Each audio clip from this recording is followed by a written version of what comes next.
নমস্কার। দ্য ওয়ালে আপনাদের স্বাগত। আজকের বিষয় কিভাবে নিজেদের ত্রুটি বিচ্যুতির কারণে ভারতের নির্বাচন কমিশন ক্রমশ তার মর্যাদা হারাচ্ছে, এমনকি তার কাজে হস্তক্ষেপের সুযোগ সে নিজেই করে দিচ্ছে। আপনারা ইতিমধ্যে অনেকেই জেনেছেন যে পশ্চিমবঙ্গের নির্বাচন ভোটার তালিকা সংশোধন করাকে কেন্দ্র করে যে বিতর্ক তৈরি হয়েছে বা বলা ভালো যে বিবাদ তৈরি হয়েছে পশ্চিমবঙ্গ সরকারের সঙ্গে ভারতের নির্বাচন কমিশনের, সেই বিবাদ নিষ্পত্তির ভার এখন ভারতের সুপ্রিম কোর্টের হাতে। আজকে ভারতের প্রধান বিচারপতি অর্থাৎ সুপ্রিম কোর্টের প্রধান বিচারপতি সূর্যকান্ত তিনি একটি মন্তব্য করেছেন যে এই বিবাদ এমন একটা জায়গায় এসে পৌঁছেছে যে দুপক্ষের কোনো পক্ষের সদিচ্ছা নিয়েই আমাদের মধ্যে সংশয় আছে। অর্থাৎ নির্বাচন কমিশনের প্রতি ভারতের সুপ্রিম কোর্টের যে আস্থাহীনতা সেটা এই বক্তব্যে স্পষ্ট। কেউ বলতেই পারেন যে প্রধান বিচারপতি তো দুপক্ষ বলেছেন, অর্থাৎ তিনি পশ্চিমবঙ্গ সরকারের কথাও বলেছেন। এখন সরকারের কথা বলেছেন এটাও কাঙ্ক্ষিত নয়, তবে সরকার রাজনৈতিক দল পরিচালিত হয় এবং সরকারের কাজকর্ম নিয়ে সমালোচনা, সরকারের কাজে বিচ্যুতি, এই বিষয়গুলো খুব নতুন কিছু নয়। কিন্তু আপনারা যদি খুব লক্ষ্য করেন তাহলে ধারাবাহিকতা যদি দেখেন তাহলে এই এসআইআর পর্বে ভারতের সুপ্রিম কোর্টের কাছে যেভাবে নির্বাচন কমিশন পদে পদে প্রশ্নের মুখে পড়ছে, বা বলা চলে যে কমিশনকে অপদস্থ হতে হচ্ছে এবং অবশ্যই সেটার জন্য কমিশনই দায়ী, এই ঘটনা কিন্তু অতীতে কখনো ঘটেনি। ভারতের নির্বাচন কমিশনের ইতিহাসে এই রকম ঘটনার নজির নেই যে কমিশনের সিদ্ধান্তে বারে বারে শীর্ষ কোর্ট প্রশ্ন তুলছে। বরং আমরা একাধিক ঘটনায় দেখেছি যে ভারতের সুপ্রিম কোর্ট, ভারতের হাইকোর্ট, তারা অধিকাংশ মামলাতে সাধারণত নির্বাচন কমিশনের ওপর আস্থা ব্যক্ত করে বলেছে যে কমিশন একটি সাংবিধানিক প্রতিষ্ঠান, ফলে আমরা মনে করি এই বিবাদে বিচার বিভাগের হস্তক্ষেপের কোনো প্রয়োজন নেই বা সুযোগ নেই, ফলে এই ব্যাপারে যেন সংশ্লিষ্ট আপিলকারী তিনি নির্বাচন কমিশনের কাছেই যান।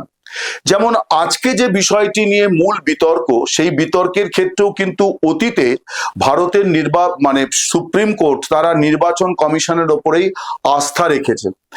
আজকে যে মামলার যে অংশটি নিয়ে সবচেয়ে বেশি গুরুত্বপূর্ণ রায় এসেছে, পর্যবেক্ষণ এসেছে, সেটি হচ্ছে যে 60 লক্ষ ভোটারকে নির্বাচন কমিশন, পশ্চিমবঙ্গের 60 লক্ষ ভোটারকে তারা বলেছে ডাউটফুল, অর্থাৎ এরা আদৌ ভারতের নাগরিক কিনা বা এদের অন্যান্য নথিপত্র, এই সব কিছু নিয়ে নির্বাচন কমিশনের সংশয় আছে। তাই তারা এই নামগুলি, নির্বাচনের যে তালিকা তারা প্রকাশ করেছে গত 28 ফেব্রুয়ারি, তাতে এই নামগুলি নেই। কিন্তু এই নামগুলি নিয়ে তারা বলেছে যে এর মধ্যে যারা পর্যায়ক্রমে নিজেদেরকে উপযুক্ত প্রমাণ করতে পারবেন তাদের ক্ষেত্রে কমিশন একটা সিদ্ধান্ত করবে। আপনারা লক্ষ্য করবেন যে এই ক্ষেত্রে সাধারণভাবে, খুব সাধারণ নিয়মই কিন্তু এটা কাঙ্ক্ষিত ছিল যে আজকে সুপ্রিম কোর্টের নির্বাচন কমিশনের তরফে জানানো হয় যে 10 লক্ষ ভোটার ইতিমধ্যে তারা প্রমাণ করতে পেরেছেন যে তাদের বৈধতা নিয়ে কোনো সংশয় নেই। কমিশনের উচিত ছিল যে সঙ্গে সঙ্গে এটা জানিয়ে দেওয়া যে এই ভোটারদের নাম অতিরিক্ত তালিকা বা সাপ্লিমেন্টারি তালিকায় প্রকাশিত হবে এবং ফাইনালি সেটা চূড়ান্ত ভোটার তালিকার অন্তর্ভুক্ত হয়ে যাবে। কিন্তু কমিশন আজকের শুনানির আগে এই ব্যাপারে টু শব্দটি করেননি, যদিও নির্বাচন কমিশনের কি বলা যায়, 3 শীর্ষ কর্তা, যেটাকে বলা হয় ফুল বেঞ্চ, অর্থাৎ মুখ্য নির্বাচন কমিশনার এবং আরো দুজন নির্বাচন কমিশনার, তারা কিন্তু গত পরশু থেকে কলকাতায় আছেন। ফলে তারা এই বিষয়টি আগাম বলতেও পারতেন কিন্তু তারা বলেননি। ফলে এইটা হয়ে গেল এখন ভারতের সুপ্রিম কোর্টের নির্দেশ যে নির্বাচন কমিশনকে সাপ্লিমেন্টারি তালিকা প্রকাশ করতে হবে। আমি বলবো যে সুপ্রিম কোর্টকে সেই নির্দেশই দিতে হয় যে নির্দেশ কোনো একটি উপযুক্ত কর্তৃপক্ষ নিজে থেকে পালন করে না।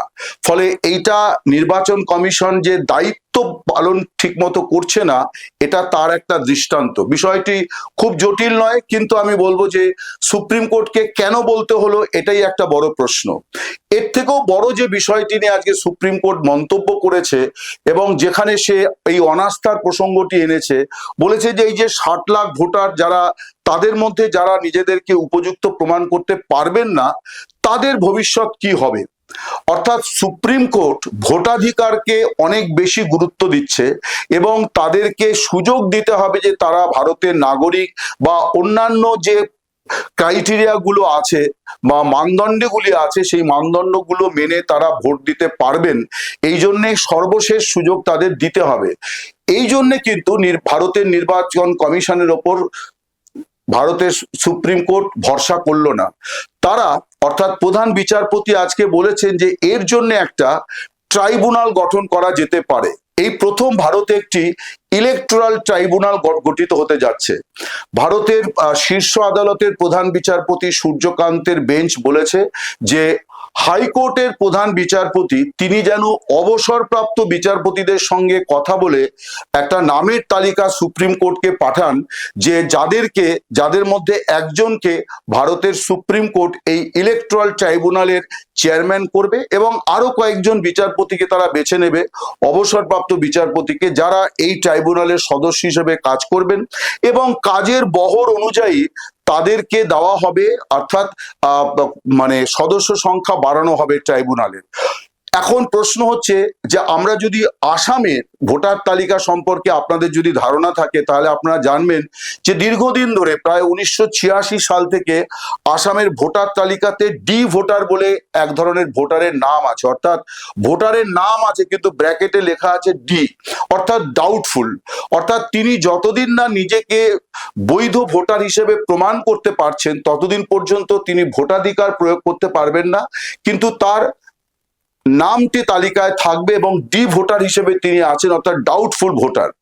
এখন এই যে ডাউটফুল ভোটারকে বৈধ ভোটার হিসেবে স্বীকৃতি দেওয়া হবে কি হবে না, কোন তথ্য প্রমাণের ভিত্তিতে দেওয়া হবে, এই দায়িত্বটা কিন্তু এতদিন পর্যন্ত ভারতের নির্বাচন কমিশন পালন করেছে। তার কারণ ভারতের সংবিধান অনুযায়ী নির্বাচনের জন্য যাবতীয় কাজের ক্ষেত্রে নির্বাচন কমিশনের একেবারে পূর্ণ ক্ষমতা তাকে দেওয়া আছে, যেটাকে বলা হয় সভারেন পাওয়ার বা সার্বভৌম ক্ষমতা। এই সার্বভৌম ক্ষমতার ভিত্তিতে ভারতের নির্বাচন কমিশন ভোটার তালিকা সংশোধন, নতুন তালিকা তৈরি, নাম বাদ দেওয়া, নাম সংযোজন সবকিছুই করতে পারে। কিন্তু পশ্চিমবঙ্গের ক্ষেত্রে লক্ষণীয় যে ভারতের সুপ্রিম কোর্ট কিন্তু নির্বাচন কমিশনকে দায়িত্ব দেয়নি, তারা একটি ট্রাইব্যুনাল গঠনের কথা বলেছে। আমার মনে হয় যে ভারতের নির্বাচন কমিশনের যে নিরপেক্ষতা নিয়ে যে প্রশ্নগুলো বিগত কয়েক বছর ধরে উঠতে শুরু করেছে, সেটা এখন একটা চূড়ান্ত জায়গায় গিয়ে পৌঁছলো, যেখানে ভারতের সুপ্রিম কোর্টও নির্বাচন কমিশনের ওপর আস্থা রাখলো না, যে না, এই ভোটারদের মধ্যে কারা বৈধ সেটা তুমিই বেছে নেবে। এই যে বিষয়টি হলো, এইটা আমার মনে হয় যে নির্বাচন কমিশনকে ভাবতে হবে। এবং এসআইআর পরবর্তী একাধিক ঘটনাতে বিহারের ক্ষেত্রে হয়েছে, পশ্চিমবঙ্গের ক্ষেত্রে হয়েছে, অন্যান্য রাজ্যের ক্ষেত্রেও হয়েছে, যে ভারতের নির্বাচন কমিশনের সম্পর্কে ভারতের সুপ্রিম কোর্ট কিন্তু তাদের অতীতের অবস্থান থেকে অনেকটা সরে এসে তারা এখন নির্বাচন কমিশনের কাজকর্মকে একেবারে ক্লিন চিট দেওয়া বন্ধ করে দিয়েছে। আগে যেটা ছিল যে জয় পরাজয় সংক্রান্ত বিবাদ নিষ্পত্তির জন্য আদালত অনেকটা হস্তক্ষেপ করত, কিন্তু বাকি বিষয়গুলিতে তারা কমিশনকেই সবসময় ভরসা করত। এই প্রথম দেখা যাচ্ছে কমিশনের কথার ওপরে পাল্টা মানে আদালত প্রশ্ন তুলছে যে এইটা কেন, ওইটা কেন, সেইটা কেন। এই ঘটনাগুলি যে হতে পারছে তার একটা বড় কারণ কিন্তু হচ্ছে ভারতের নির্বাচন কমিশনের গাফিলতি, একগুঁয়েমি এবং জেদি মনোভাব। এসআইআর প্রয়োজন ছিল, এ নিয়ে কোনো সংশয় নেই, কিন্তু কয়েকটি রাজ্যের বিধানসভা নির্বাচনের আগেই এটা কেন করতে হলো, এই মৌলিক প্রশ্নটা আমার ধারণা ভারতের সুপ্রিম কোর্টের বিচারপতিদের মনেও দাগ কেটেছে। এটা শুধুমাত্র একটি রাজনৈতিক প্রশ্ন নয়, এটা ভোটাধিকারের মতো একটি মৌলিক অধিকারের সঙ্গে সম্পৃক্ত। তাই ভারতের সুপ্রিম কোর্ট তারা এই প্রশ্নটাকে নিয়ে অনেক বেশি ভাবে জোরালো সওয়াল করেছে, অর্থাৎ অনেক বেশি জবাবদিহিতা চেয়েছে নির্বাচন কমিশনের কাছে। তার কারণ যেভাবে এসআইআরটা হলো, যে রকম জটিল পরিস্থিতি তৈরি হলো, এতগুলি নিরীহ মানুষের প্রাণ গেল, যেটা বিমুদ্রাকরণের পর আর ভারতবর্ষে হয়নি, যে কোনো একটা সরকারি কার্যক্রমকে বাস্তবায়ন করতে গিয়ে মানুষ আত্মহত্যা করছে, অসুস্থ হয়ে মারা যাচ্ছে। এই ঘটনা ভারতে অভাবনীয়, অকল্পনীয়, কখনো কোথাও ঘটেনি, পৃথিবীর কোথাও ঘটেছে বলে কেউ জানে না। এই যে পরিস্থিতিটা, এই কাজটি 3-4 বছর 5 বছর ধরে করা যেতে পারত। নির্বাচন কমিশন একটা নির্দিষ্ট বছর নির্ধারণ করতে পারত যে 2029-এর লোকসভা ভোটের আগে এই এসআইআর প্রক্রিয়া গোটা ভারতে সম্পন্ন হবে, এবং তারপর যে ভোটার তালিকা হবে সেই তালিকার ভিত্তিতে হবে 2029-এর লোকসভা ভোট। এইরকম একটি সিদ্ধান্ত তারা নিলে পরে এসআইআর নিয়ে আজকের এই বিতর্ক কিন্তু তৈরি হতো না। কিন্তু এই বিতর্কের পরিণতি যেটা, সেটি হচ্ছে যে ভারতের সুপ্রিম কোর্ট সেখানে তারা বারে বারে কিন্তু নির্বাচন কমিশনের ভূমিকা নিয়ে প্রশ্ন তুলছে, এবং নির্বাচন কমিশন যারা নির্বাচনের রেফারি, তাদের নিরপেক্ষতা নিয়ে শুধু রাজনৈতিক দল বা বিরোধীরা প্রশ্ন তুলছে বা সংবাদ মাধ্যম প্রশ্ন তুলছে তাই কিন্তু নয়। আজকে যদি প্রধান বিচারপতি সূর্যকান্তর বক্তব্যকে আমরা একটু গভীরে বিচার বিশ্লেষণ করি এবং তার নির্দেশকে গভীরে বিচার বিশ্লেষণ করি, তাহলে এটা ভারতের নির্বাচন কমিশনের ওপর পূর্ণ অনাস্থা।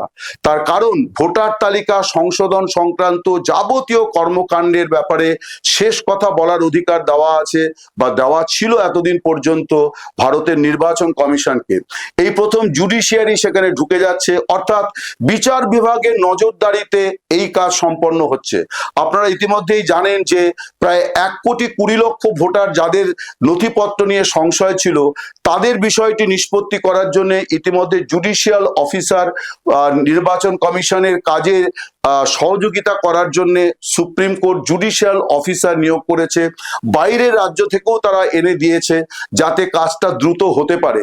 তার মানে এই রকম একটা পরিস্থিতি যে তৈরি হতে পারে, এইটা ভারতের নির্বাচন কমিশন এবং তার যারা পরিচালক, অর্থাৎ বিশেষ করে মুখ্য নির্বাচন কমিশনার, যিনি অনেক বেশি মিডিয়াতে কথা বলেন এবং অনেক কথাই বিতর্কিত এবং রাজনৈতিক উদ্দেশ্য প্রণোদিত একটা কথাবার্তা বলার অভিযোগ যার বিরুদ্ধে উঠেছে, সেই জ্ঞানেশ কুমার এবং তার 2 সহযোগী, তারা যে এই দূরদর্শিতার পরিচয় দিতে পারেননি যে এই প্রসেসটাতে গিয়ে তাদের কিভাবে এম্বারাসমেন্টের মধ্যে পড়তে হয়েছে।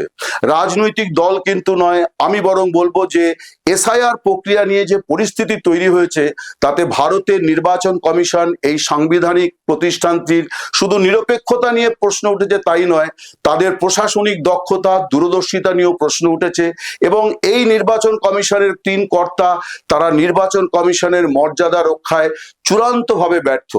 নমস্কার, শুভরাত্রি, সকলে ভালো থাকবেন।